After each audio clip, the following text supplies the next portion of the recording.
Hello everyone, welcome to this lecture. In this lecture, we will see how we can add the uh, configuration file for our development, which is a dev configuration JSON file. So to add that, you just need to click on these three lines, and you just go to view, and you need to select this command palette.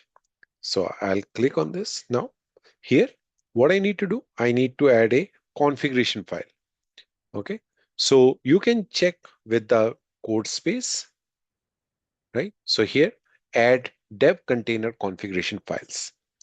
So I will click on this. It is saying, do you want to active, uh, you want to modify the active configuration file? We don't see it here. I don't want to modify. I want to create a new configuration file. Now, when you say I want to create a new configuration file, so which type of project, whether it is .NET based, whether it is you know, uh, AWS based, whether it is Python based. So I'm looking for Node.js. So here you can see Node.js with MongoDB, Node.js with JavaScript. So many templates are there. I will select this Node.js with JavaScript. I will select this version, which is the default version. And now here, how you want to add the additional feature. I want to add a additional feature, say Docker in Docker for dev container. So I'm creating a Docker inside a Docker so that I can run the Docker related commands also. So I'm selecting this. So create a child container inside the container independent from the host Docker instance. Okay. So this is Docker inside the Docker. So let me select this one and I'll say okay. And other features I will keep as it is. Okay, so now what it will do, it is building my environment. So here we notice that it changed to the dev container rebuild now. Okay, I'll say rebuild.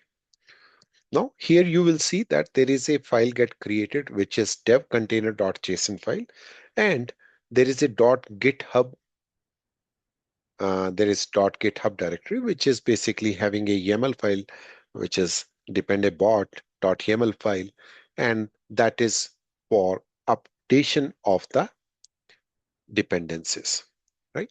So yeah, it is just rebuilding.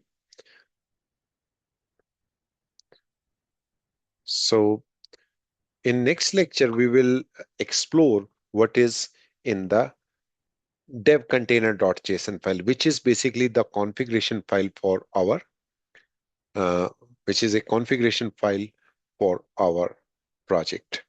And this configuration file is also used by multiple team members, those who are working on the same project. Okay, so everything is here now. Let's do one thing. Let's meet in the next lecture and see what is inside the devcontainer.json file. Till then, bye bye.